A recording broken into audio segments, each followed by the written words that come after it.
Hello everyone. Today we're going to be taking the all-new 2014 Kia Sportage on a test drive, and today's review is taking place at Heron Auto, Opel and Kia, situated in Donegal Town, County Donegal. For all contact information in regards to the dealership, please see the description box below. So we're going to get started on the test drive of the 2014 Kia Sportage. Now this particular one I have is a demo car, so it's got a bit of mileage on it. It has 10,837 kilometers. So, let's get moving.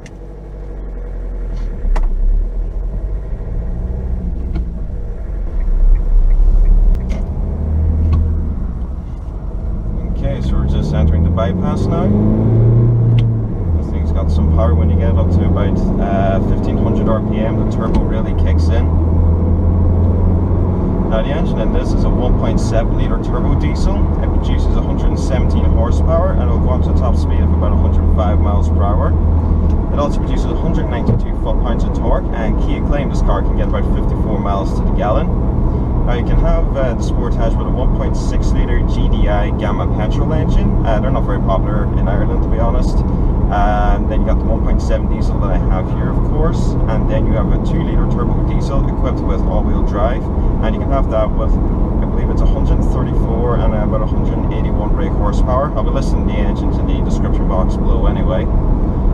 So the Sportage first came out in 2010. This of course is the third generation, and in 2014 it received the facelift model that we have here. Now I've also done a full in-depth tour of the pre-facelift version of this car. You can see that if you just go through my YouTube channel. So my initial impressions on the Sportage, well, I've been in and out of these things for the past 2 years now, so I'm very used to them. I've driven a couple.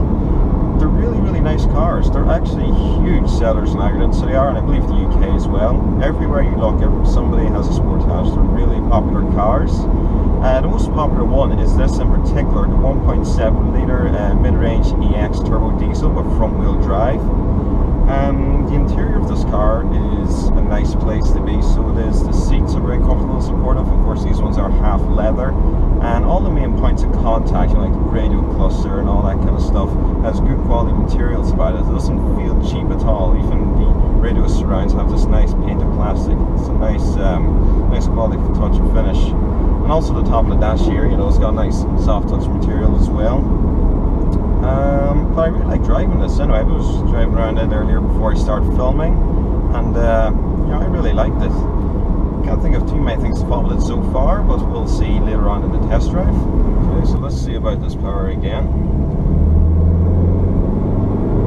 Yeah, well, that certainly pulls hard, so it does. It's pretty good. And there's of course a little indicator down here, which is common in all cars these days, really. Just recommending what gear I should change into. So right now it's telling me to change into 6th because it's more economical. A few other things. The mid-range EX comes with quite a lot on the standard. It's got Bluetooth, it's got these multifunction controls, and the newest addition is the weights thing, whatever it calls. I forgot the term for it, but this mode thing here which adjusts the weight of the steering. Now I'm going to put that into comfort mode when we get into the back roads, as I just want to see what it's like on its lightest setting going around the country roads. But other things, you know, you've got 4 electric windows, as I said. It has power folding mirrors, you've got Bluetooth, you've got iPod plug-in, it's got loads of airbags in here. You know, it's a very safe car. It's also got very large door mirrors, I noticed that as well. Very spacious as well. Back seats have tons of room. Legroom and headroom is excellent. It's got a very large boot. It's really just a nice car to drive. Another update that was done with this was the windscreen was made a bit thicker, and they added a little more sound insulation material, so there's less ambient exterior noise in here. And I actually have noticed that because I have driven the predecessor of this car, and I noticed this one's just a little bit quieter. You probably wouldn't notice it too much, but it's nice to see the Kia have made that little update anyway.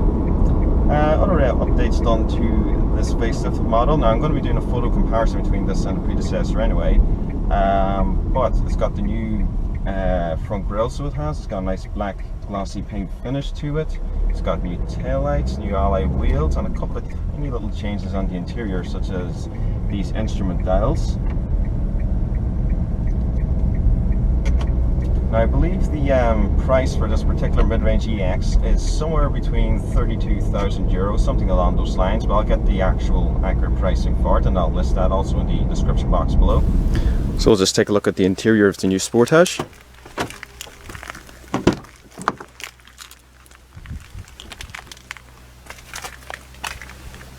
It's got some leather on the door panels, 4 electric windows with the driver's side one being fully automatic, and your sensor locking as well as power folding exterior mirrors. Also has half leather seats. And this particular one has been equipped with the all-season rubber floor mats.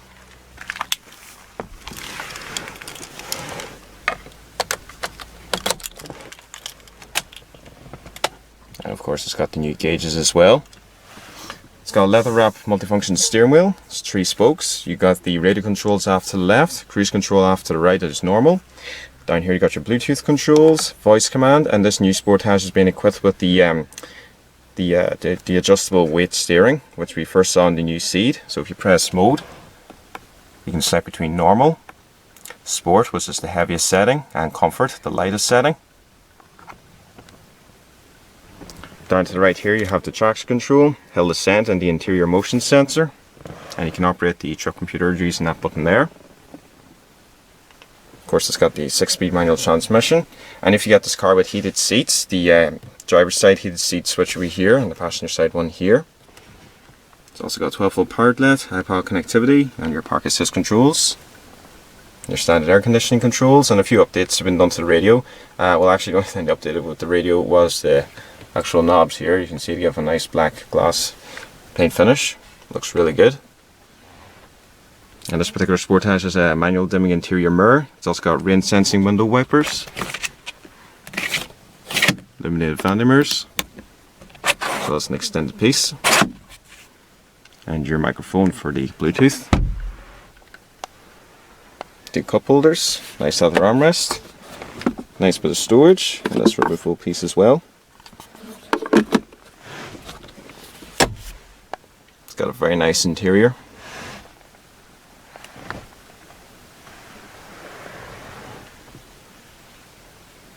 This particular Sportage, being the mid-range EX, has the tinted rear windows as well as chrome door handles and chrome around the windows.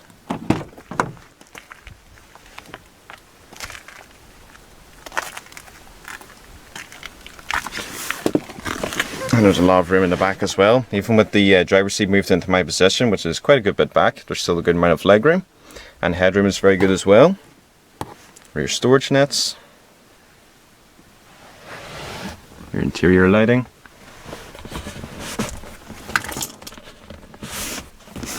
And the center armrest has 2 cup holders in it.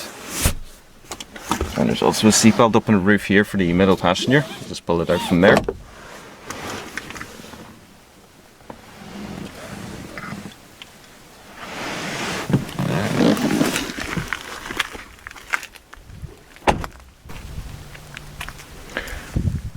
Boot space is excellent as always. It's got 564 litres of room.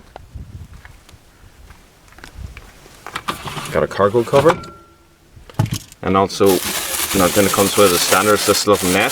That clips into a bunch of different clipping points. There's one here, up here, and over there. And of course the same on the other side. And underneath the floor. All Sportages come with a full-size spare alloy wheel. And also if you just pull this handle here, it reduces the back seats, and you can just simply push them down. And of course you can remove this as well. And as you can see with them completely folded, well, they don't go down entirely flat, but they don't leave any lips or ledges behind, so you can easily haul stuff towards the rear of the vehicle.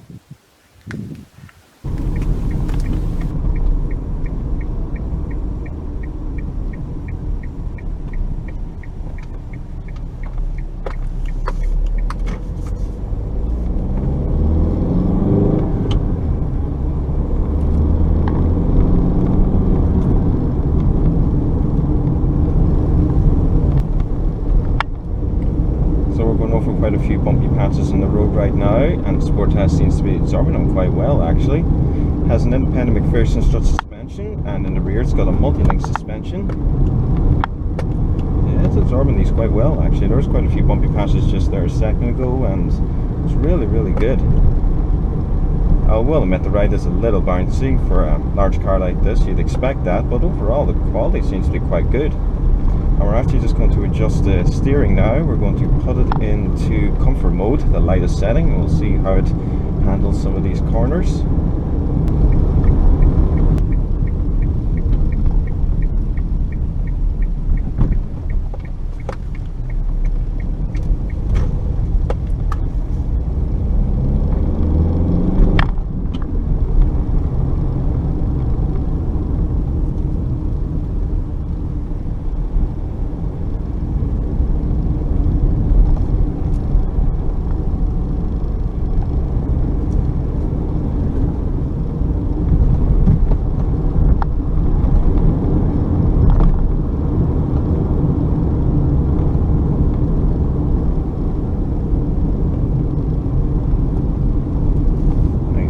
Corner here, let's see how it handles. Yeah, there's very good response from the steering, so this is excellent.